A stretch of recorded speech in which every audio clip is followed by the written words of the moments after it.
जय हिंद मेरे डियर साथी, मैं आपका साथी विकास और आज हम देखने वाले हैं डी फार्मा सेकेंड ईयर का ये सेशनल सेकेंड का 10 महत्वपूर्ण क्वेश्चन।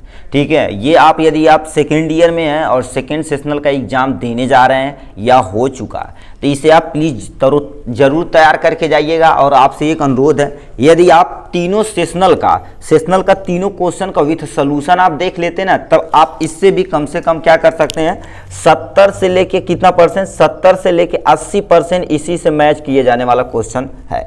ठीक है, देखिए आप सेशनल का जितना भी क्वेश्चन उसे आप अच्छे तरीके से तैयार कर लीजिए, बस उतने पे आप क्या करेंगे, टॉप करके आराम से आ जाएंगे। क्योंकि हर एक सेशनल में देखो 3-3, 4-4 चैप्टर पूछा जाता है और उसे आप डिटेल में पढ़ सकते हैं आराम से। तो इसमें हम आज देखने वाले हैं फार्मेसी लॉ एंड इथिक्स का ये जो सेकंड सेशनल होने वाला है उसके लिए ये क्वेश्चन है। इसमें आपको क्वेश्चन के साथ साथ आंसर का सॉल्यूशन फुल डिटेल में बताने वाले हैं हम। ठीक है, चलिए इसी को स्टार्ट करते हैं आपका प्यारा। ठीक है, तो ये क्वेश्चन पहला आपके सामने लिखा है, write the note on poison act 1990। ठीक है, 1990 लिखा, मतलब क्या करता है, जो आपका पॉइजनस जहर का एक एक्ट होता है ना, तो उसको आपको क्या करेगा, पूरा डिटेल में समझाना पड़ेगा। ये क्वेश्चन है कितने नंबर का, 5 नंबर का। तो 5 नंबर में सबसे पहले पॉइजन होता क्या है, उसमें क्या क्या चीज़ रिक्वायरमेंट होती है, ठीक है, और उसमें पिलांती ला क्या सब चीज़ लगाए, उसे डिटेल में हम इसे देखने वाले हैं। इसका आंसर आपको कैसे लिखा जाता है उसे आपको एक्सप्लेन करते हैं। चलिए इसकी क्वेश्चन की तरफ, ये तो क्वेश्चन हो गया, आंसर की तरफ रुख करते हैं। ठीक, तो देखिए आपके सामने ये आपका उसका आंसर, अब इसे एक्सप्लेन करके हम एकदम अच्छे से समझाते हैं। आप ध्यान से प्लीज सुनिएगा, जो भी चीज़ बोला जाएगा एकदम से ध्यान और कॉन्सेंट्रेट होकर सुनिएगा। पहले लिखा गया ऑन 3 सितंबर 1919 में पॉइजन एक्ट वाज पास किया गया था, एक्ट नंबर 12 और 1919 के तहत। मतलब क्या कर रखा है, 3 सितंबर 1919 को पॉइजन एक्ट जारी किया गया था। क्यों? क्योंकि देखिए बहुत सारी ऐसी दुकान यानी शॉप वगैरह हैं जो क्या कर देती, जैसे सल्फास हो गया, जिंक सल्फाइड हो गया। जैसे सल्फास यदि देखेंगे ना तो उसमें क्या होता है, एल्युमिनियम फास्फाइड होता है। क्या होता है, एल्युमिनियम फास्फाइड होता है। ठीक है, यानी फास्फाइड हो गया। और यदि ये तो वो जो सल्फास खरीदे उसमें रहता है, यदि आप चूहा मार खरीदे तो उसमें क्या रहता है, जिंक फास्फाइड रहता है। तो ये सब चीज़ें जो कोई भी एनिमल या कोई जानवर या आपके हम सब लोग खा सकते हैं तो उससे बहुत सारी दिक्कतें काज हो सकती है। ठीक है, तो इसलिए एक रूल बना दिया गया, एक एक्ट बना दिया गया जिसे हम एक्ट नंबर 12 बोलते हैं। क्या बोलते हैं, एक्ट नंबर 12 बोलते हैं।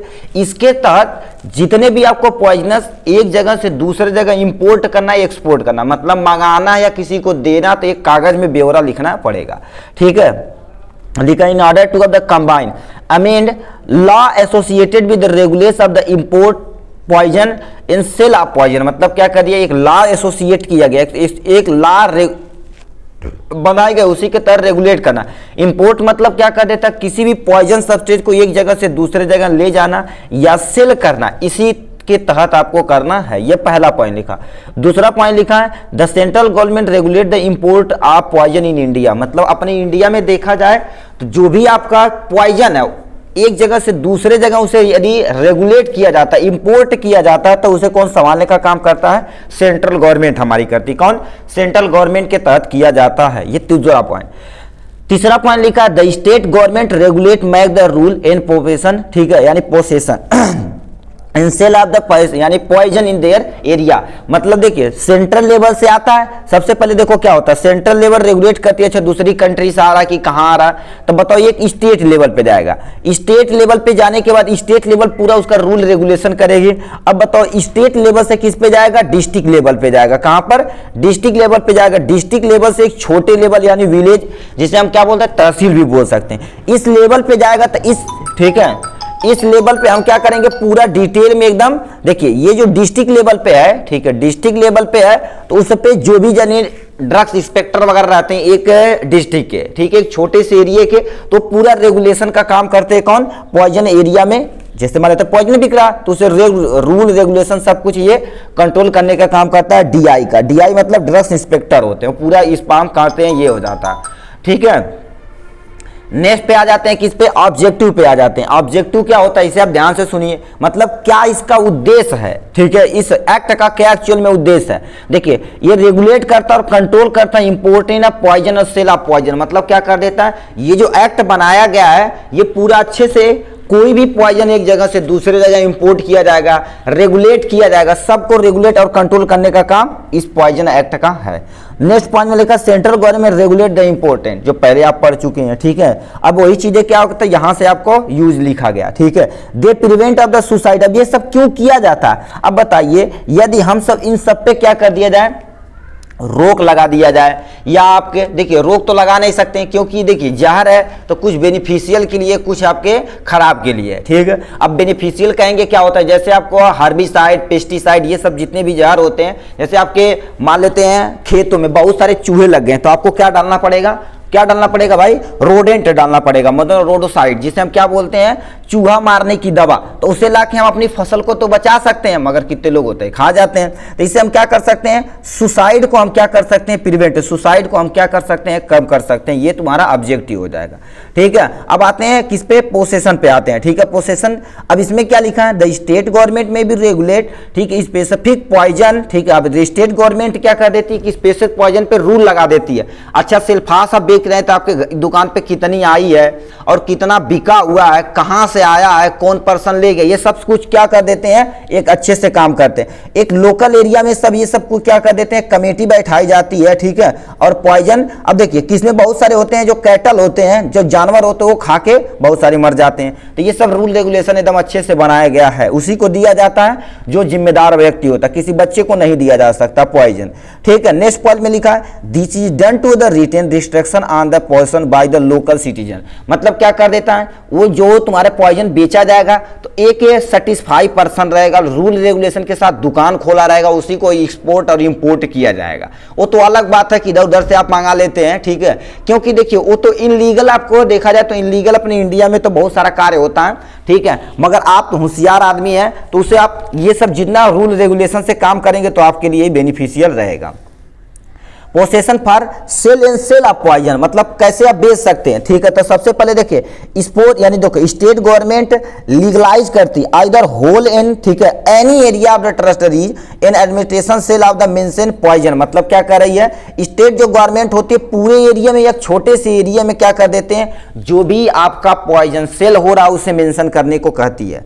नीचे में लिखा है द क्लासेस ऑफ पर्सन, ठीक है, to whom only these of the licence may be issue, मतलब क्या होता है, ये कह दिया है स्टेट गवर्नमेंट उन्हीं को ये पॉइजन प्रोवाइड कराती है जिन्हें अच्छे तरीके से क्या होता है, वो लाइसेंस प्रोवाइड होता है। देखिए लाइसेंस इशू किया जाता है, उसी को ये पॉइजन दिया जाता है, ठीक है। नेक्स्ट पे आते हैं द क्लास, ठीक तो पढ़ दिए भाई, ठीक है। नेक्स्ट पे आ जाते हैं the class of person who have the who only the, यानी स्पेसिफिक पॉइजन यानी मे बी सोल्ड, मतलब देखिए उनके पास लाइसेंस है, उनके पास लाइसेंस, बट उन्हें एक स्पेशल तरह की पॉइजन, एक स्पेसिफिक पॉइजन दी जाएगी जिसे वो बेच सकते हैं। जो खतरनाक पॉइजन रहेगी उसके लिए तो अच्छे तरीके से स्टोरेज की व्यवस्था होनी चाहिए, सारा चीजें होनी चाहिए, तो उन्हें क्या स्पेशल पॉइजन दिया जाता है, उसी को बेच सकते, नहीं तो नहीं बोल सकते।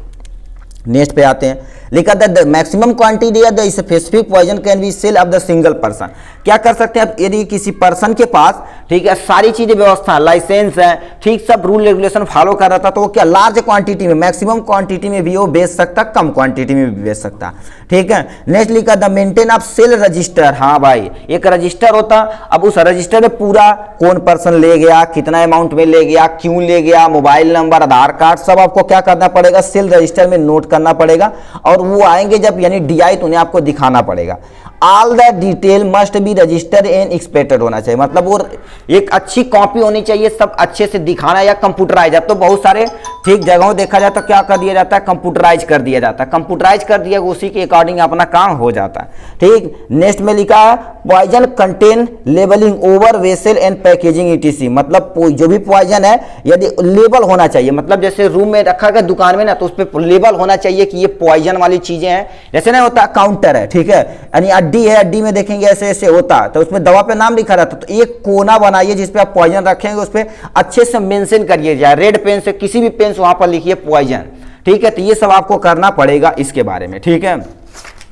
नेक्स्ट पे आते हैं इंपोर्ट ऑफ पॉइजन, मतलब पॉइजन को एक जगह से दूसरे जगह आप कैसे एक्सपोर्ट अथवा इंपोर्ट कर सकते हैं, ये सब कौन करता है, हमारी सेंट्रल गवर्नमेंट, प्लीज जरूर लिखिएगा। अथोराइज करती इंपोर्टेंट, यदि India is not having the licence, मतलब उस पर्सन को नहीं दिया जाता जिसके पास लाइसेंस नहीं होता, उसे कुछ भी ये सारी चीजें करने के लिए नहीं दी जाती है। अब कोई पर्सन नहीं मानेगा तो उसके लिए पिलांती वगैरह क्या है, इफ लिखा समवन ऑफ द वेट यानी वायलेट एंड द एक्ट, ही या सी, चाहे औरत हो चाहे ठीक आदमी हो, पनिश किया जाएगा, ठीक है। यानी तुम्हारे पास कितना 3 महीने की जेल जा सकते हैं या 500 रुपए क्या कहते हैं जुर्माना हो सकता है या दोनों हो सकता है। ये तुम्हारे पास पिलांती इसकी अकॉर्डिंग टू एक, अब देखो ये सब चीजें लिखी गई कॉपी में, बुक में लिखी गई। अब अकॉर्डिंग टू पॉइजन, पॉइजन के अनुसार भी क्या कर सकते हैं, आपको लंबी जेल भी हो सकती है, ठीक है। सो ऑफ द सब्सिक्वेंट, अब तुम्हारे पास यानी इम्प्रीजनमेंट और 6 महीने हो सकते हैं और 1000 का फाइन हो सकता है यदि तगड़ा करेंगे तो ये था आपका एक क्वेश्चन किसके बारे में, आपका प्यारा सा, ठीक है, पॉइजन एक्ट 1919 के तहत इतना आपको लिखना पड़ेगा,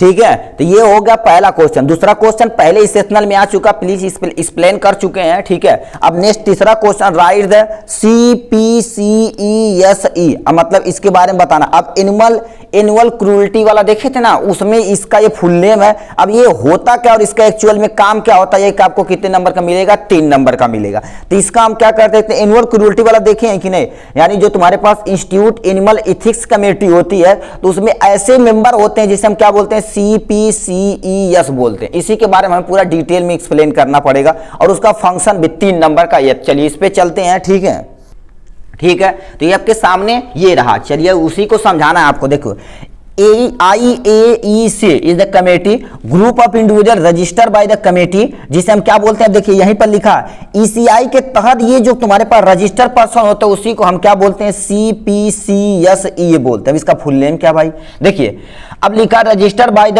committee for control supervision of experiment on animal, मतलब क्या होते हैं, जो भी पर्सन, जैसे नहीं होता कि एनिमल के ऊपर लोग एक्सपेरिमेंट करते हैं, जैसे आप फर्स्ट ईयर में होंगे या सेकेंड ईयर में है आप, अब तो कॉलेज में बैन लगा दिया गया, नहीं तो आपके कॉलेज में बहुत सारे चूहे हो गए और बहुत सारे ऐसे जानवर दिए जाते हैं जिसपे आप एक्सपेरिमेंट करते थे, मेढक पे लोग एक्सपेरिमेंट करते हैं, अब तो बैन लगा दिया गया। नहीं तो हम तो लोग BSc किए थे, MSc, तो उसमें क्या करिए, जो भी चूहा रहता, व्हाइट कलर का एक सफेद चूहा नहीं रहता है, उसको क्या एक्सपेरिमेंट किए थे, प्रयाण पे एक्सपेरिमेंट किए थे, स्कॉर्पियन पे किए थे, सब पे हमें बढ़िया से क्या कर दिए थे, स्टडी किए थे। मतलब उसे आपको चीड़ फाड़ के अच्छे से सब प्रोसेस के साथ आपको क्या कर देना पड़ेगा, स्टडी करने के लिए दी जाती थी। तो बताओ एनिमल मर भी सकता है, तो ये सब एक्सपेरिमेंट के लिए क्या करिए, कमेटी बैठा दी गई जो पूरा क्या करेगी, इसे रूल रेगुलेशन के साथ कराएगी, ठीक है, और सुपरविजन के साथ कराएगी, ठीक। वही चीजें यहां पर लिख दी गई है। लिखा नेक्स्ट पॉइंट में, द एक्सपर्ट कंसुलेंट आप CPCSEA act of the Chennai, ये कहां पर है, चेन्नई पे, member of the security animal welfare of the new Delhi, यानी कि minister of the environment forest के द्वारा होता है। मतलब ये सब सारी चीजें इन्हीं के द्वारा की जाती है। अब मतलब ये चेन्नई में है, पहली बात, ये मेंबर जो सिक्योरिटी है एनिमल वेलफेयर के, वो कहां पर, इस समय दिल्ली में रखी गई है उन्हें, ठीक है, इन्वायरमेंट ऑफ फॉरेस्ट के। अब क्यों बनाते हैं, क्योंकि हमारे इन्वायरमेंट को कोई नुकसान ना हो, फॉरेस्ट को कोई नुकसान ना हो, ये सारी चीजें हो सकती है, ठीक। 8 मेंबर होते हैं इसके तहत, ठीक है, 8 मेंबर होते हैं इनके तहत, जिसे हम क्या बोलते हैं, नेशनल इंस्टीट्यूट ऑफ बायोलॉजिकल, जिसे NIB बोलते हैं, क्या बोलते हैं, NIB बोलते हैं, ठीक। अब इसमें क्या क्या होते हैं इसे ध्यान से सुनिए, 8 मेंबर का नाम यहां से लिख देना, ऑब्जेक्टिव फंक्शन, ठीक। अब देखिए इतना केवल देखिए, आपको फंक्शन पूछा तो इतना लिख कर क्या कर सकते हैं, सीधे ये फंक्शन आप लिख सकते हैं, ठीक है, मगर थोड़ा सा आप समझा देते हैं, ठीक। चलिए कोई टेंशन नहीं, जैसे हमसे पूछा तो उसे सब बता देते, ठीक है, क्योंकि 3 नंबर का ये 2 लाइन आप यहां से लिखिएगा, ठीक है। आपको यदि लॉन्ग आंसर रहेगा तो ऑब्जेक्टिव वगैरह थोड़ा सा दिखा देते हैं, 8 मेंबर का आप पढ़ लीजिएगा एक बार, ठीक है, क्योंकि हमारे पूछा ना लॉन्ग में रहता तो इसे हम एक्सप्लेन कर देते हैं। ऑब्जेक्टिव थोड़ा सा देख लीजिए, फंक्शन देख लीजिए। ये दिस एक्ट देखो क्या, ये दिस एक्ट प्रोवाइड कराता punishment for causing unnecessary cruelty of the suffering from animal, मतलब ये जो रूल रेगुलेशन है क्या कर देता है, जो भी किसी एनिमल के ऊपर आप अननेसेसरी पनिशमेंट करते हैं, मतलब फॉर एक्सपेरिमेंट के लिए या दिखावे के लिए, कोई भी किसी के लिए एनिमल पे करते हैं तो उससे पे आपको क्या जुर्माना लग सकता है। This act define of the animal and different form of the animal, मतलब ये एक्ट क्या कर देता है, एनिमल के ऊपर जो भी एक्सपेरिमेंट हो रहा उनके बारे में दिखाता है, और डिफरेंट का से छोटे से बड़े एनिमल की कोई भी एनिमल उस पर जो भी एक्सपेरिमेंट हो रहा इन्हीं के तहत आपको करना रहेगा। This act provide the guidelines guideline, ठीक है, related to experimentation of animal for of the scientific purpose, मतलब क्या कर देता है, ये गाइडलाइन आपको बताता है कोई भी एक्सपेरिमेंट यदि आप किसी एनिमल पे कर रहे हैं तो साइंटिफिक पर्पज के लिए कर रहे हैं। देखिए एक्सपेरिमेंट पर्पज के लिए यदि कर रहे हैं, साइंटिफिक एक्सपेरिमेंट पर्पज के लिए यदि कर रहे हैं तो आपको पूरा अच्छे से पूरी गाइडलाइन वगैरह सब कुछ सुविधा आपको देनी पड़ेगी, तभी ये एक्सपेरिमेंट कर सकते हैं। इसका नेक्स्ट तुम्हारे पास यहां से आता है, जो मेन मुद्दा हमें यहां से पढ़ना, क्योंकि हमें पूछा था, ठीक, जो पूछा था आपका फंक्शन यहां से है, लिखा इट गिव द अप्रूवल यानी fair all research project are related to animal, मतलब क्या कर देता, ये जो कमेटी होती है कोई भी एनिमल के ऊपर क्या कोई भी आपका एक्सपेरिमेंट होता है, कोई भी एक्सपेरिमेंट होता है उस पर प्रोजेक्ट बनाने का काम इन्हीं का पहला में फंक्शन काम है।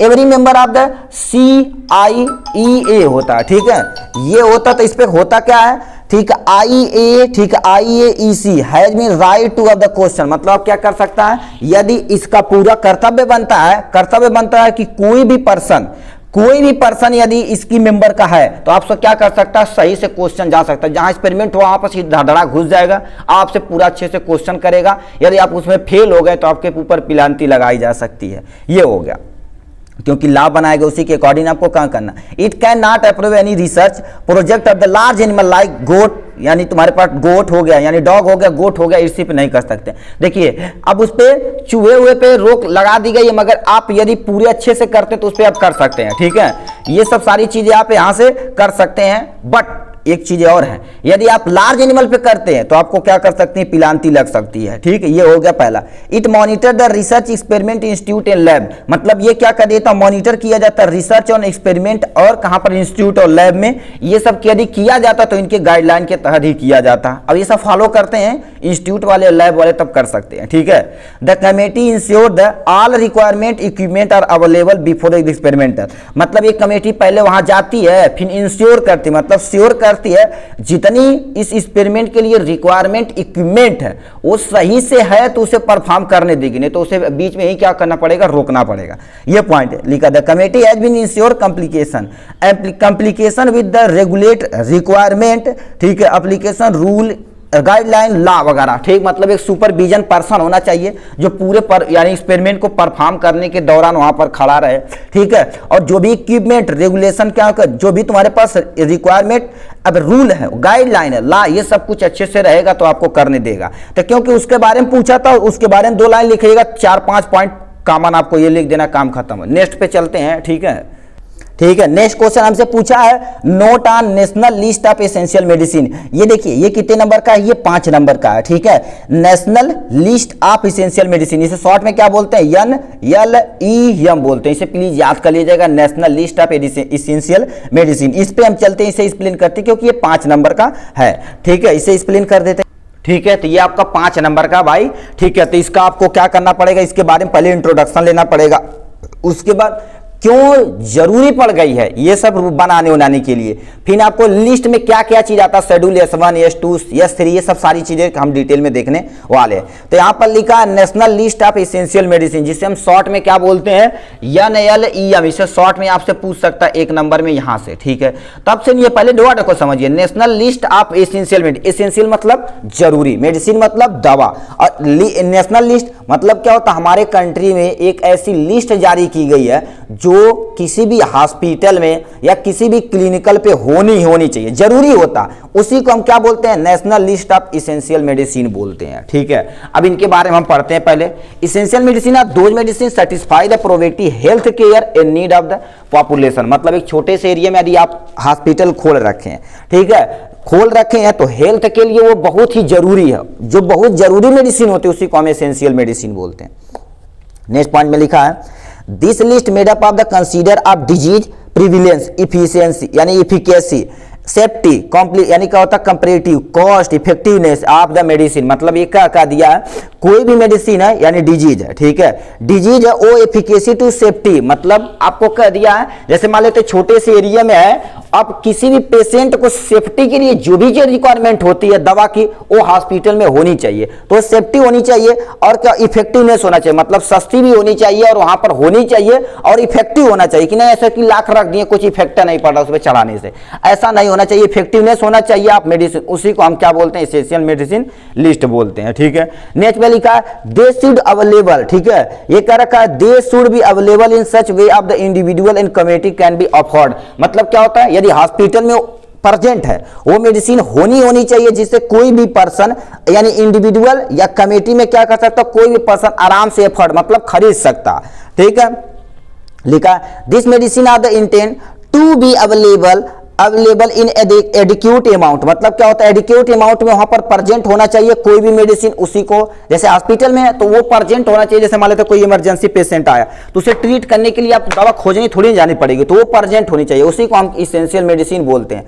ठीक है, ड्राइंग एन एसेंशियल मेडिसिन जिसे हम क्या बोलते हैं, एसेंशियल मेडिसिन EML बोलते हैं। Expected to the result the better quality of medicine care होना चाहिए। ठीक है, अब बेटर मैनेजमेंट ऑफ मेडिसिन होनी चाहिए, कास्ट इफेक्टिव होना चाहिए, पैसा भी कम होना चाहिए, हेल्थ केयर रिसोर्सेस होना चाहिए, मतलब हेल्थ को जल्दी से क्या कर दे, कवर अप कर ले, तो ये सब सारी चीजें होनी चाहिए। ठीक है, नेक्स्ट पॉइंट में लिखा दिस इज स्पेशली इंपॉर्टेंट यानी importance for the source limited country like India. मतलब ये सब देखा जाए तो बहुत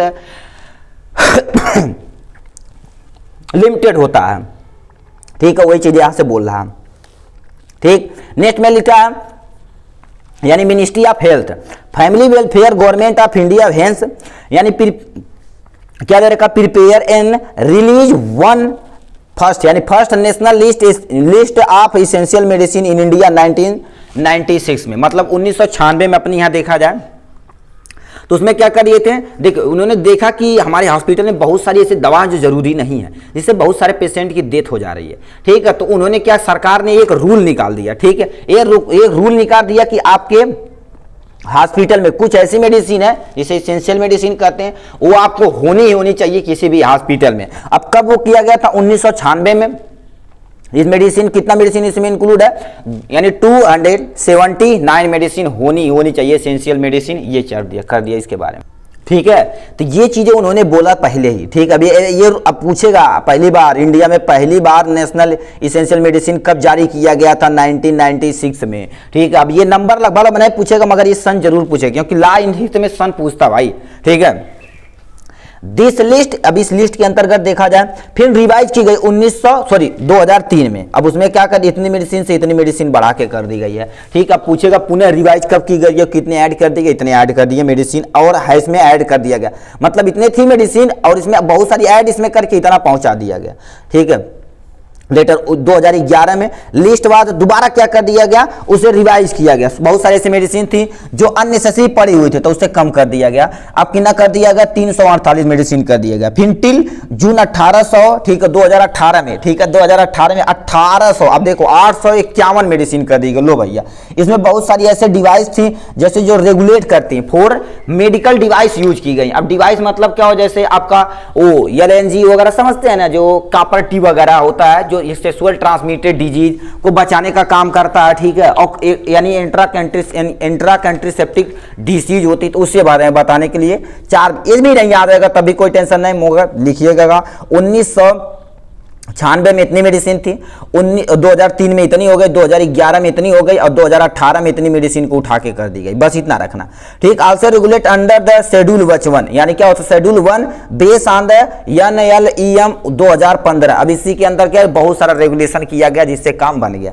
ये था हो गया। अब क्या पर्पज है, क्या जरूरी पड़ गया कि हम क्या कर देते हैं, national list of essential medicine है, क्यों जरूरी पड़ गई। अब बताइए घर में दाल चावल क्यों बनाए, क्योंकि बहुत हमें जरूरी थी खाने के लिए, एनर्जी की चाहिए, यदि नहीं मिलेगा तो मर जाएंगे। तो वही चीजें कर रखा है, to guide the safe and effective treatment of the primary disease condition of the population, मतलब पॉपुलेशन को देखते हुए बहुत सेफ, उन्हें सेव करने के लिए और इफेक्टिव डिजीज को क्या कर दे, ट्रीट करने के लिए हमने क्या कर दिया, NLEM जारी कर दिया गया। ठीक है, optimise a country available health resources is also a of the document to guide its, मतलब कह दिया है हर एक कंट्री क्या होती थी, एक अवेलेबल होने चाहिए जिससे रिसोर्सेज के अनुसार, मतलब अपने रिसोर्सेज के अनुसार इसे क्या करेगी, पूरा डॉक्यूमेंट को गाइड करेगी और इस मेडिसिन को पूरा अच्छे से काम करने वाली है। ठीक है, ये था। ठीक है, कुछ यहाँ पर नाम लिख दी गई है। देखो, national list of essential medicine के अंतर्गत सबसे पहले हो, यानी देखो क्या हॉस्पिटल में क्या होना चाहिए, सबसे पहला तुमसे दे रखा जनरल एनेस्थीसिया, मतलब कोई लड़ भीड़ के आएगा तो जनरल एनेस्थीसिया एनेस्थीसिया देके उस आपको क्या, general anaesthesia, local anaesthesia, oxygen होना चाहिए, ईथर होना चाहिए, लिग्नोकेन वगैरह होना चाहिए। जैसे मान लेते कोई पेशेंट आ गया, मान लेते लड़ भिड़ के आ गया, तो सबसे पहले मान लेते हैं अनकॉन्शियस है, तो उसे क्या करना, सबसे पहले आपको यूरिन कैथेटर देना पड़ेगा, तो लिग्नोकेन की जरूरत पड़ेगी। ये सब लोकल एनेस्थीसिया देनी पड़ेगी। मान लेते हैं यहाँ पर उसका रैप्चर हो गया, तो आपको लोकल एनेस्थीसिया देकर उसे क्या करेंगे, स्ट्रीच करेंगे, जिससे ब्लीडिंग को कम किया जा सकता। ये हो गया यानी सेक्शन फर्स्ट में आप ये हो गया। सेकंड में एनाल्जेसिक, मतलब दर्द की तो दवा देनी पड़ेगी, एंटीपायरेटिक बुखार की दवा देनी पड़ेगी, non steroidal anti inflammatory drugs को आपको देनी पड़ेगी, ये सब चीजें जरूरी है। सेक्शन 3 के तहत क्या हो गया, एंटी एलर्जिक ड्रग देनी पड़ेगी और मेडिसिन यूज की जाएगी। जैसे तुम्हारे पास क्या हो गया, ठीक है, एनाफाइलिक यानी क्या होता है, एनीफाइलिक्सिन, ये आपको देना पड़ेगा। और चौथा नंबर में एंटीटोड आपको देना पड़ेगा। मान लेते कोई पॉइजन सबसेट आ गया, तो उससे आपको एंटीटोड आपको प्रेजेंट होना चाहिए। जैसे आपको स्नैक बाइटिंग हो गया, other substance using the poisoning, ये भी देना चाहिए। एंटी मतलब 5वां में तुम्हारे पास एंटी इन्फेक्टिव मेडिसिन होनी चाहिए। मतलब क्या होता है, एंटी इन्फेक्टिव बैक्ट, वो तुम्हारे पास समझिए एक तरह का, ठीक है, एंटीबायोटिक वगैरह होनी चाहिए। छठे में आपके लिख सकते हैं एंटीबायोटिक्स वगैरह, बहुत सारा चीजें होनी चाहिए आपके यानी इसेंशियल मेडिसिन के अंतर्गत। तो ये था इसेंशियल मेडिसिन के बारे में। पहले उसके बारे में लिखिएगा, उसका पर्पज लिखिएगा, इसेंशियल मेडिसिन का काम लिख दीजिएगा, काम खत्म हो जाएगा। ठीक, नेक्स्ट क्वेश्चन हमसे पूछा है, explain manufacture of food according to FSI and requirement of document. मतलब क्या कह दिया है, यदि आप FSAI पढ़े होंगे तो उसमें कह दिया फूड को कैसे मैन्युफैक्चर किया जाए, तो उसके और करने के लिए क्या क्या हमारे पास डॉक्यूमेंट रिक्वायरमेंट होनी चाहिए, ये सारी चीजें आपको एक्सप्लेन करना पड़ेगा इसमें। तो चलिए इसी को हम एक्सप्लेन करते हैं। ठीक है, अब देखिए यहाँ से सबसे पहले लिखा है manufacture of food supplement of FSAI के तहत आपको ये करना पड़ेगा भाई। अब इसके बारे में थोड़ा सा क्या कर दीजिएगा, इसका प्लीज पॉज करके वीडियो में आपको क्या करना पड़ेगा, FSAI का फुल नेम आप कमेंट बॉक्स में लिख के दिखाइए तुरंत भांडा से। ठीक है, तो लिखा सबसे पहले मैन्युफैक्चर, मतलब एक तरह की अथॉरिटी होती है। ठीक है, अथॉरिटी होती है जो फूड के प्रति जो भी चीज रूल रेगुलेशन होता है उसे ये फॉलो कराती है। अब एक कैसे किया जाता है, सबसे पहले the process premises equipment material worker are used to manufacture should be capable and produce finishing the product and protect against the contamination। कहने का मतलब क्या कह दिया, किसी भी फैक्ट्री में यदि आप किसी भी प्रोसेस से फूड आइटम बना रहे हैं तो उसका प्रोसेस, अब उसमें परमिसेस मतलब इक्विपमेंट क्या क्या यूज कर रहे हैं, ठीक, उस इक्विपमेंट के बारे में पूरा ब्यौरा देना पड़ेगा। मटेरियल क्या यूज कर रहे हैं उसके बारे में, यानी रॉ मटेरियल के, जैसे मान लेते हैं आप बिस्किट बना रहे हैं तो आपको मैदा क्या यूज कर रहे हैं, शुगर कितना यूज कर रहे हैं, कार्बोहाइड्रेट, चीनी, जो भी इक्विपमेंट है अच्छे से है कि नहीं, वो सारी चीजें। कौन वर्कर है, वर्कर की पूरी देखभाल। ठीक है, मैन्युफैक्चरिंग आप should be capable to producing the finish product, मतलब क्या कर देते, बनाने से लेके जब तक आपका प्रोडक्ट नहीं निकल जाता उस सबका ब्यौरा के बारे में आपको क्या करना पड़ेगा, एक ब्यौरा देना पड़ेगा। प्रोटेक्ट अगेंस्ट द कंटामिनेशन, मतलब जो बैक्टीरिया, बहुत सारी कंटामिनेशन से बचाने के लिए जो भी प्रोसेस होता है वो कौन करता है, या FSAI करती है। क्योंकि कंटामिनेशन होगा आपकी फूड में तो आपको बहुत सारी दिक्कतें झेलना पड़ सकता है। ठीक है, तो ये हो गया इनके पहला पॉइंट। लिखा है द प्रोडक्ट स्टाफ, मतलब द प्रोडक्शन स्टाफ, मतलब जो बना रहे हैं worker, staff would be follow up the well defined and authority and the procedure every stage of the manufacture process। मतलब क्या कर रखा, जो फूड आइटम है, फूड आइटम को बनाने के लिए जो भी स्टेप है उसे अच्छे से क्या कर देता है, एवरी स्टेप को अच्छे से फॉलो करता है। ठीक है, उसका रूल रेगुलेशन, जैसे मान लेते एक लाट बन गया, एक लाट में मान लेते 1000 पैकेट बन गया, तो 1000 पैकेट में आपका लाट नंबर, कितने वर्कर थे, कब बनाया गया, ये सब कुछ डिटेल आपको रखना पड़ेगा। लग बाई चांस कहीं गया वो पॉइजनिंग का केस हो गया, ठीक है, कंटामिनेशन होने का चांस हो गया, तो आप उठा के उस लाएंगे पर्ची को, वो जान जाएंगे अच्छा इस लॉट से बनाएगा, उसका बैच नंबर ये, इस बैच नंबर में इतनी सारी आपकी फूड आइटम बने हैं, तो उसे हम दोबारा रिसाइकल कर सकते हैं, उसमें जो भी इम्प्योरिटी उसे सही करना पड़ेगा आपको, ऐसे नहीं मार्केट में भेज देंगे। तो ये सब चीजें देखनी पड़ेगी, ये सारी चीजें वही बोल रहा। All worker should be encourage यानी क्या होता है, immediately report and any incident contamination intermediate and finish the product। मतलब क्या कर रखा, जितने भी आपके वर्कर हैं, लक बाई चांस आपको कोई भी इमीडिएटली कोई काम, मतलब कंटामिनेशन का चांस हो गया तो इमीडिएटली आपको लोगों को इन्फॉर्म करना पड़ेगा, जो आपके रिपोर्ट करना, इन देखो इमीडिएटली रिपोर्ट करना पड़ेगा। Any incident of the contamination, मतलब कंटामिनेशन का आपको देख रहे हैं, अच्छा इसमें कंटामिनेशन हो गया, ऐसे मान लेते हैं आप भोजन बना दिए उसमें छिपकली कोई गिर गए, वर्कर कहेगा अरे यार मर जाएगा, कोनो टेंशन नहीं, तो उसे कंटामिनेशन का चांस हो सकता तगड़ा, जो भी खाएगा मर सकता भाई। अब देखिए फैक्ट्री में तो एक पैकेट तो बनती नहीं है, कई जो हजारों पैकेट बनती है, जिससे आपको दिक्कत। Intermediate and finish the product, product, उसे क्या करेंगे, बीच वाला जो भी रास्ता रहेगा उससे निकाल देंगे, और यदि हो सकेगा तो उसे कवर करेंगे, या नहीं तो हम क्या करेंगे, प्रोडक्ट को पूरी तरह से फिनिश मतलब खराब कर देंगे, उसके अलावा दूसरा बनाएंगे, क्योंकि फूड आइटम का सवाल है भाई।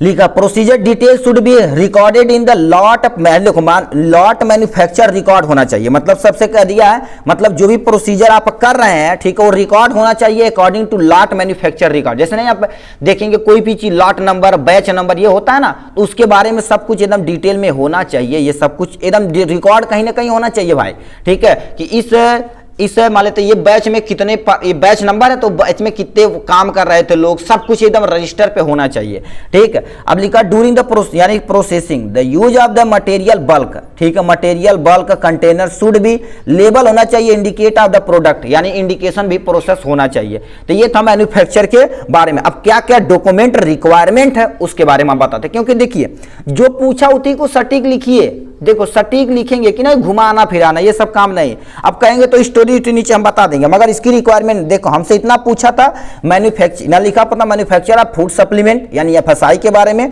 अब उसमें क्या क्या डॉक्यूमेंट रिक्वायरमेंट है यहां से आपको ये छाप देना, बस खत्म, इतना ही।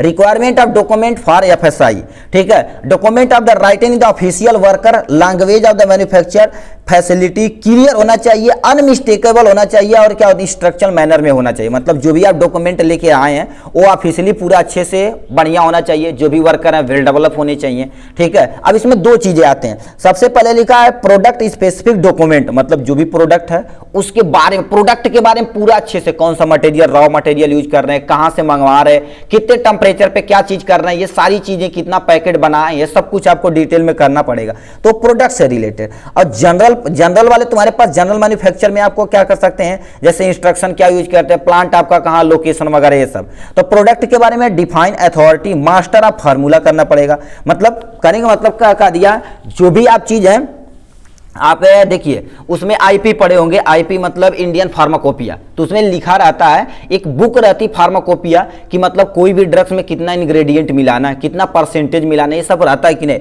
तो ये चीज क्या रखती है, डिफाइन स्टेट मास्टर फार्मूला, एक फार्मूला होता है जो पूरी कंपनी को क्या करना पड़ेगा, फॉलो करना पड़ेगा प्रोडक्ट के लिए, ठीक है। रिलेटेड स्टैंड ऑपरेटिंग प्रोसीजर होना चाहिए, मैन्युफैक्चर स्टैंड यानी स्टैंड होना चाहिए, मतलब बढ़िया से एकदम से व्यवस्था होनी चाहिए, ये तो होता इसके बारे में।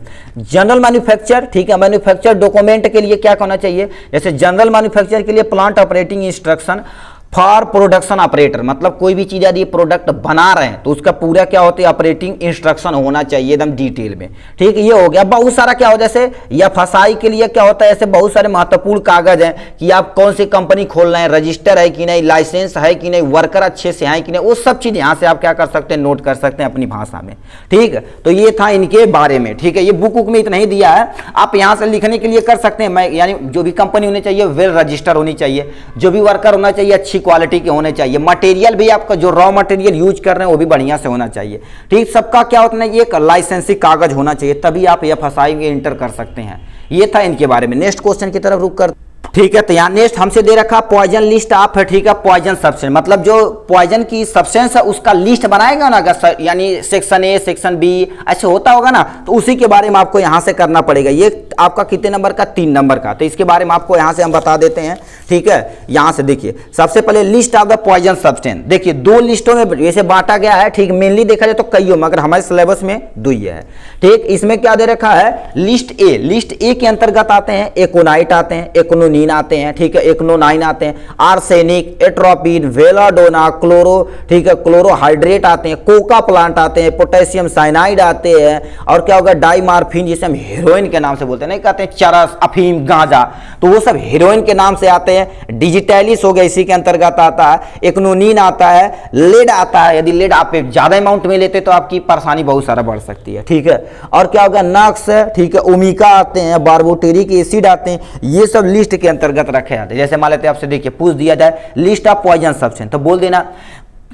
पॉइजन सब्सटेंस को दो में कैटेगराइज किया गया, लिस्ट ए। मतलब कम से कम इसमें से आपको 5 ड्रग्स का नाम याद रखना पड़ेगा। इसमें 10-10, 20-20 है, मगर हमने इतने ही लिखा जो आपको मेनली आप जो आसान है, बेल्डोना फर्स्ट ईयर में पढ़े तो इसे जल्दी से, एट्रोपिन जल्दी से याद होता है, तो आर्सेनिक जल्दी याद हो सकता है, एकोनाइट ये भी हो सकता है, कोका हो सकता है, ठीक, लेड हो सकता है, और ब्यूटारिक एसिड, डिजिटली, जो याद होता है उसे आप कर ली। कम से कम 5 आपको लिस्ट फर्स्ट में लिखना पड़ेगा, 4-5 दवा आपको सेकंड में लिखनी पड़ेगी। लिस्ट बी में इसेंशियल ऑयल ऑफ आलमंड दे रखे हैं, ठीक है, और यहाँ पर क्या दे रखा है, बोरियम सल्फेट दे रखा है, यानी क्या होगा, टिंचर ऑफ, ठीक है, कैथराइड दे रखे हैं, और कार्बोलिक एसिड दे रखे हैं, क्लोरोफॉर्म दे रखे हैं, मरकरी दे रखे हैं, ऑक्जेलिक एसिड दे रखे हैं, और पोपीज दे रखे हैं, जिंक क्लोराइड दे रखे हैं। तो ये सब आपको क्या कर देना पड़ेगा, essential medicine, essential poison list के अंतर्गत आपको दिखानी पड़ेगी, ठीक है। तो ये था इसके बारे में। नेक्स्ट क्वेश्चन की तरफ रुक करते हैं भाई, ठीक है। ये क्वेश्चन पूछ दिया, write a note on storage of food substance according to FSI. मतलब जो भी फूड आइटम है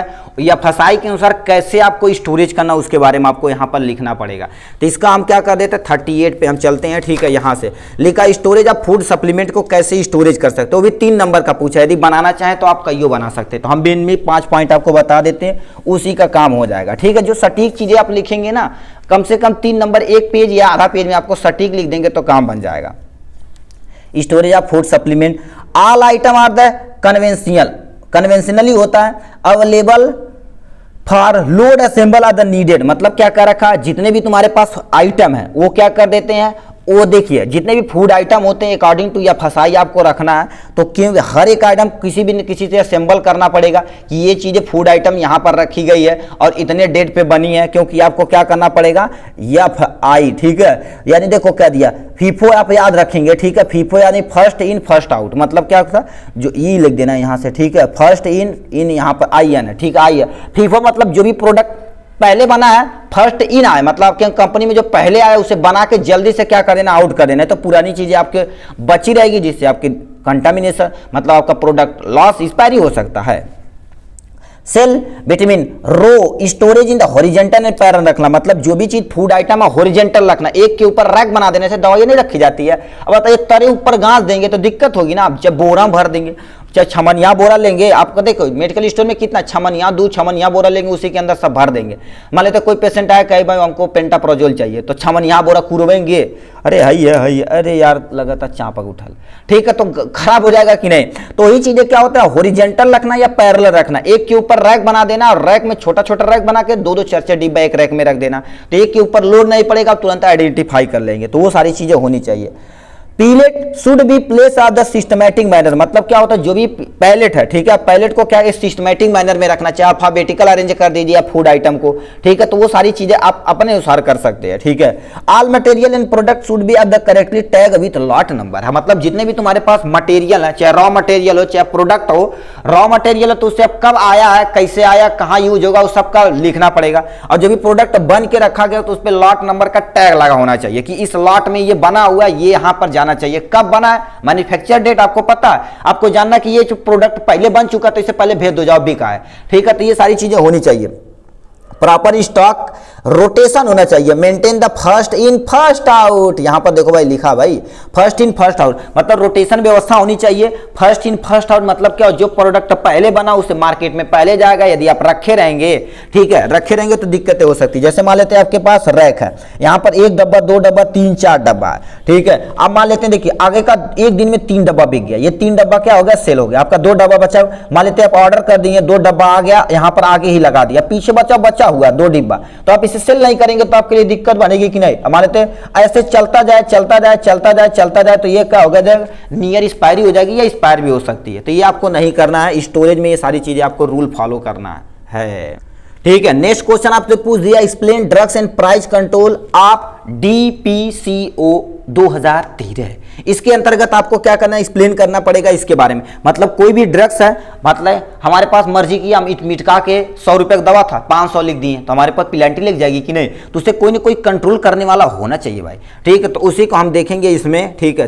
43 पे आ जाते हैं, ठीक है, यहाँ पर आ जाते हैं, आपका ये हो जाएगा इसके बारे में, यहाँ से आपके सामने इसके बारे में आपको लिख देना पड़ेगा और इसका ऑब्जेक्टिव क्या उद्देश्य है, ठीक है, बस इतना ही लिखना पड़ेगा। तो सबसे पहले ड्रग्स कंट्रोल प्राइस कंट्रोल, ठीक, सॉरी यार, ड्रग्स प्राइस कंट्रोल ऑर्डर होता है, जिसे हम क्या बोलते हैं। अब ये कब किया गया था, 2013 में किया गया था, इसी को आपको बताना पड़ेगा। तो इसके बारे में हम पहले पढ़ के सुना देते हैं, क्या उद्देश्य है वो भी हम पढ़ के सुना देते हैं।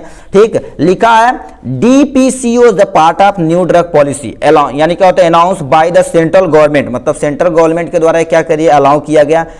ठीक, central government is improve under section 3 essential यानी कमोडिटी एक्ट 1955 में to of the control production, मतलब कोई भी प्रोडक्शन है यानी सप्लाई डिस्ट्रीब्यूशन सेल यानी क्या होता है गुड टुगेदर विद ड्रग्स, मतलब क्या कह दिया है, ये जो कह रखा है जो भी ड्रग्स की सप्लाई होती है प्रोडक्शन होता है उसकी प्राइस को कंट्रोल करने के लिए कमेटी बैठाई गई, उसी को हम drugs price control order committee बोलते हैं। नेक्स्ट पॉइंट में लिखा है this order was the first pass of the 16 मई 1970 में, पहली बार देखा जाए तो 1970 में ये क्या कर दिया गया था, पास हो गया था ये बिल। इसके अकॉर्डिंग क्या होता है, this order has a direct control on the यानी क्या लिखा है, लिखा profitably of A pharmaceutical business, मतलब क्या कर दिया जाएगा जो भी एंड ठीक है indirect control on A price of pharmaceutical product, कहने का मतलब क्या कर दिया है, ये देखा जाए तो जो प्राइस आपका क्या होती है प्रॉफिट होती है किसके, फार्मास्यूटिकल बिजनेस के लिए, मतलब जो ड्रग्स का बिजनेस करती हैं दवा का बिजनेस करते हैं उन्हें डायरेक्ट रूप से कम करने के लिए और इनडायरेक्ट रूप से प्राइस को कम करने के लिए ये रूल लगाया गया है। ठीक है, the drugs price control under was revise, अब कब रिवाइज किया गया, 31 मार्च 1979 में दोबारा इसे रिवाइज किया गया, 9 साल बाद। देखिए ये पहली बार हुआ था तो ये हमें 1900 यानी 1979 में दोबारा रिवाइज किया गया। इसमें क्या कर दिया गया, सेलिंग प्राइस भी कंट्रोल कैटेगरी रखी गई, बल्क यानी बल्क ड्रग एंड फार्मुलेशन, मान लेते देखिए आप फुटकर में बेचेंगे तो कुछ अलग बात रहेगी, अब एजेंसी वगैरह है तो उसमें कम और देते हैं, तो बताओ सबको एजेंसी वाले नहीं दे सकते, जिसे लाइसेंस रहेगा वो दुकान पे पहुंचाएंगे, दुकान वाले ठीक एज ए प्राइस, अब प्राइस के अनुसार अपना क्या कर सकते हैं 2-4%, 10%, 20% डिस्काउंट पे अपना वो बेच सकते हैं। ठीक है, तो फिर यही इसलिए लाया गया क्योंकि जो बल्क में लेगा उसे और कम दिया जाएगा, जो फुटकर लेगा उसे कम दिया जाएगा। ठीक, ये सारी चीजें। डीपीसीओ 1979 पुट कितना 370 drugs under the price control, मतलब इस जब ये लाया गया ना तो 370 ड्रग्स को इसी के अंतर रखा गया, उसे तुरंत कंट्रोल कर दिया गया उसकी प्राइस को, ये हो गया। The drugs where are the segregated into the 3 category में रखा गया, मैक्सिमम एलाउएबल, ठीक है एलाउएबल पास्ट मैन्युफैक्चर एक्सपेंसिव, जिसे हम क्या बोलते हैं MAPE बोलते हैं, क्या बोलते हैं MAPE, से आप अंडरलाइन यहां से कर लीजिएगा भाई। ठीक है, मैक्सिमम अवेलेबल यहां से वाला पोर्शन में। ठीक, ये हो गया इनके बारे में। अब देखो 2013 में डीपीसी इंप्योर किया गया दोबारा, अब नेशनल फार्मास्यूटिकल प्राइसिंग अथॉरिटी आई, क्या हो गई NPPA। ठीक है, इसके अकॉर्डिंग रेगुलेट किया गया प्राइस पे यानी कितना 348 एसेंशियल मेडिसिन को उस पर तुरंत कंट्रोल प्राइस यानी प्राइस पे कंट्रोल पा लिया गया। ठीक है, ये था इसके बारे में, आपको इतना पॉइंट आपको लिखना पड़ेगा 7-8 पॉइंट। फिर ऑब्जेक्टिव, क्या उद्देश्य है, यानी क्या होता है मेन ऑब्जेक्टिव आप इसमें क्या होता है, to ensure the availability of essential medicine reasonable और प्राइस होनी चाहिए, मतलब जो भी इसेंशियल मेडिसिन है बहुत जरूरी है उसका प्राइस एकदम से कम होना चाहिए क्योंकि वो जरूरी सबके लिए है। To confirm that of the quality of drug does not of the decline with of the price fixation, मतलब प्राइस यदि फिक्स कर दी गई है तो कंपनी लोग क्या कर देते हैं जो ड्रग्स की क्वालिटी उस पर कम न कर दे, वो भी क्या कर दे उस पर रूल लगा देगा कि प्राइस यदि कम हुई तो आपको उसमें जो भी इनग्रेडिएंट यानी क्वांटिटी मिलाएगी प्लीज आप इससे कम मत करिएगा, प्लीज का सीधे रूल लगाएगा तो कम नहीं कर सकते भाई। ठीक है, नेक्स्ट में लिखा टू प्रमोट द इसेंस यानी rational use of the prescribe drugs in A cost effective manner, मतलब जो भी प्रिस्क्राइब ड्रग्स की गई, जैसे कुछ ऐसे दवा होती है बिना प्रिस्क्रिप्शन से आप दे नहीं सकते, उस पर भी क्या कर दी गई यानी इफेक्टिव मैनर में यूज किया गया। तो ये था आपके किसके बारे में, ड्रग्स प्राइस कंट्रोल ऑर्डर, इनके बारे में, और यहां से क्या दे रखा ऑब्जेक्टिव बारे में यहां से दे रखा। तो इतनी चीजें हो गई किसके बारे में, आपके इनकी सब चीजें के बारे में। नेक्स्ट पे क्वेश्चन क्या पूछा उस पर देख, तो ये हो गया इनके बारे में हमने पूरा डिटेल में कवर कर लिया। अब ये 2-4 चीजें और हैं। ठीक है, आप इसे ठीक आप जितना भी बताएं अब इसे देखिए आपका खत्म होगा, कुछ फुल नेम और कुछ 1 नंबर का क्वेश्चन है। प्लीज आप इसे कमेंट में अभी जो बताएं उसे आप कमेंट बॉक्स में जरूर इसे लिखिए। ठीक है, कमेंट बॉक्स में पोस्ट अभी करके लिखिए ना, बोले हैं जो, ठीक है जो चीज़ बोले हैं वही चीज़ हमने अंडरलाइन भी किए थे, इसे आप वहाँ पीछे एक बार जरूर जाके इसका फुल नेम जरूर कमेंट में लिखिए। ठीक है, इन सब का फुल नेम आपको लिखना है, ठीक है। फुल नेम आपको क्या कर देना है, राइट करना। इसमें नेक्स्ट वाला लिखा है डीपीसीओ। डीपीसीओ का आपको फुल नेम का, डी से क्या होता है, ड्रग्स होता है, क्या होता है, ड्रग्स होता है। पी से क्या होता है, प्राइज होता है, क्या होता है, प्राइज होता है, ठीक है। सी से क्या होता है, कंट्रोल होता है, क्या होता है, कंट्रोल होता है। ओ से क्या होती है, ऑर्डर होता है, ठीक है। ये आपका काम हो गया, यहां से हमने इसे चिपका दिया इसके बारे में, ठीक है। ये क्या होगा, नेशनल लीस्ट इसेंशियल मेडिसिन, इसका फुल नेम आपको लिखना पड़ेगा, क्या होगा, इसीलिए बोले तो वहाँ कमेंट बॉक्स में लिख दीजिए, कितने लोग लिखे होंगे तो उनके लिए बेनिफिट बना। नेशनल लिस्ट, ठीक है, लिस्ट ऑफ इसेंशियल मेडिसिन क्या हो जाएगी, इसेंशियल, क्या हो जाएगी, इसेंशियल मेडिसिन हो जाएगी, क्या हो जाएगी, इसेंशियल मेडिसिन हो जाएगी। तो हमने इसे छाप दिया। या फसाई का, अब इसके कितने लोग देख के दिखाते हैं भाई, ठीक है, ये भी नहीं लिख दें, अरे यार क्या कर दे। तो चलो यफ से क्या हो जाएगा हमारे पास, फूड हो जाएगा। यस से क्या हो जाएगा, सेफ्टी हो जाएगा। एंड से, ठीक है, एंड हो जाएगा, ठीक, स्टैंडर्ड हो जाएगा, ठीक है। एंड का वहां पर ए नहीं लिखा गया, स्टैंडर्ड्स हो जाएगा, ठीक है। ए से क्या हो जाएगी, अथॉरिटी हो जाएगी, क्या हो जाएगी, अथॉरिटी हो जाएगी, ठीक है। ऑफ इंडिया कर देना, क्या कर देना, ऑफ इंडिया कर देना। ये आपका काम हो गया यहां से। इसके बारे में हमने यहां पर सब फुल नेम लिख दिया। अब यहां से क्या कर दे, इथिक्स का आपको क्या करना है, ठीक है। करक 1 नंबर का है, करक what is ethics, ethics actual में होता क्या, इसके बारे में बताना। तो लिखेंगे क्या, लिखेंगे, पहले लिख देते हैं भाई, ठीक है, ठीक है। तो हमसे पूछा इथिक्स, इथिक्स एक्चुअल में होती क्या है। मान लेते देखो, pharmacist has a duty to tell the truthly, मतलब एक फार्मासिस्ट की जो होती है वो ट्रूथली क्या करे, उस पे वो काम करे, ठीक है। एक्ट विद द को यानी कोविक्सियन ऑफ द को साइंस, मतलब इसी को हम क्या बोलते हैं, इथिक्स बोलते हैं, ठीक। एडिशन, एडिशन मतलब जिसे हम हिंदी में देखा जाए तो क्या बोलते हैं, लत बोलते हैं, क्या बोलते हैं, लत। कहते हैं ना इन चीज की लत लग गई। तो एक्चुअल में लत होती क्या है, इससे सुनिए। सबसे पहले देखो क्या होती है, क्रोनिक, ठीक है। इसमें जो भी आती है शेड्यूल एच की ड्रग्स आती हैं, ठीक है। इसमें क्या होती है, क्रोनिक, फिजियोलॉजिकल, क्या होती है, फिजियोलॉजिकल और साइकोलॉजिकल, मोस्टली फिजियोलॉजिकल और साइकोलॉजिकल दोनों होती है, ठीक है। यहां पर क्या होती है, साइकोलॉजिकल, ठीक है, साइकोलॉजिकल नीड, ठीक है, नीड फॉर ए हैबिट, मतलब क्या होता है, जो भी आप ड्रग्स ले रहे हैं आपको हैबिट लग जाए, लत लग जाती है, जिसके बिना आप रह नहीं सकते। जैसे शराब वराब हो गए ना, ठीक है, हैबिट फॉर्मिंग, ठीक है, फॉर्मिंग सब्सटेंस हो जाएगा, क्या हो जाएगा, फॉर्मिंग सब्सटेंस हो जाएगा, ठीक है। और यहाँ से क्या कर देंगे, बिहेवियर हो जाएगा, क्या हो जाएगा, बिहेवियर और एक्टिविटी हो जाएगी, क्या हो जाएगी, एक्टिविटी हो जाएगी। अब सुनिए इनके बारे में क्या कह दिया, ठीक है। एक्टिविटी कह दिया है, क्रोनिक फिजियोलॉजिकल या साइकोलॉजिकल नीड ऑफ, मतलब नीड ऑफ, ठीक है, नीड ऑफ ड्रग्स, मतलब जो भी ड्रग्स है आपको लत लग जाएगी, किसके, आपका जो साइकोलॉजिकल माइंड है ना, तो उस पर क्या होगी, उसी पे एडिक्ट हो जाएगा, एडिक्ट हो जाएगा, जिससे आपको क्या करना पड़ेगा, उसी की लत लग जाएगी। अब उसकी लत यदि लग गई है तो आपका बिहेवियर क्या होगा, हमसे खराब टाइप में हो जाएगा, उसी को एडिक्शन बोलते हैं। अब नेक्स्ट क्वेश्चन लिखा, formula the retail price, retail price का आपको फार्मूला लिखना पड़ेगा, ठीक है। अब रिटेल प्राइस का फार्मूला देख ले, ठीक है। तो ये रिटेल प्राइस का फार्मूला क्या लिखा, रिटेल प्राइस ऑफ फार्मूला। सबसे पहले रिटेल प्राइस होती क्या, लिखा the price that the product manufacture recommended it is, ठीक है, it be the sold at the point of sale, मतलब क्या होता है कि ऐसा पॉइंट, ठीक है, जो सेल करने के लिए प्रयोग किया जाता है। मैन्युफैक्चर में जितना सब काम लगा प्रोडक्ट को बनाने में वो सारी चीजें लिखा। अब इसका फॉलोइंग फार्मूला, आरपी, आरपी मतलब क्या होता है, रिटेल प्राइस। आरपी बराबर एमसी प्लस में सीसी प्लस में पीएम प्लस में पीसी होता है, ब्रैकेट बंद, मल्टीपल में 1 प्लस में एमएपीई बोलते हैं, क्या बोलते हैं, मैक्सिमम यानी क्या होते हैं, एलोवेबल, ठीक है। पोस्ट मैन्युफैक्चर एक्सप्रेस बोलते हैं। अपान में 100 करेंगे, प्लस में क्या लिख देंगे, ईडी लिख देंगे। ये आपका यही फार्मूला आप याद रखिएगा। ये 2023 में क्वेश्चन पूछा गया था, इसीलिए आपको ये बता दिया गया, ठीक है, क्योंकि आपका सेशनल में आने की पॉसिबिलिटी बढ़ सकती है। अब इसका फुल नेम क्या हो सकता है, आरपी से रिटेल प्राइस, एमसी से मटेरियल कॉस्ट, सी से तुम्हारे पास क्या हो जाएगा, कन्वेंशनल कन्वर्जन कॉस्ट हो जाएगा, जैसे मान लो कोई चीज मटेरियल बन गया उसे दोबारा कन्वर्ट करना, ठीक है, कंजर्वेशन कॉस्ट। पीएम मतलब पर क्या हो जाएगा, यानी तुम्हारे पास कास्ट ऑफ पैकेजिंग हो जाएगी, कास्ट ऑफ मैन्युफैक्चर लिखना चाहिए था, ठीक है। यहां से लिखना पड़ेगा का, यानी लिख जाओ मैन्युफैक्चर, यहां पर लिख सकते हैं, ठीक है। यहां से क्या हो जाएगा, कास्ट नहीं लिख देते, manufacture packaging, packaging of manufacture, ठीक है। यहां पर लिख जाओ, रुक जा लिख देते हैं, ठीक है। यहां से क्या हो जाएगा, पैकेजिंग ऑफ मैन्युफैक्चर हो जाएगा, ठीक है। नहीं तो आपके कहेंगे यार ठीक है, मैन्युफैक्चरिंग हो जाएगी, ठीक है। यहां से मैन्युफैक्चरिंग, पी सी मतलब क्या होता है, पैकेजिंग चार्ज, मतलब जो भी चीज़ पैकेज के उसका पैसा लगता है उसके बारे में।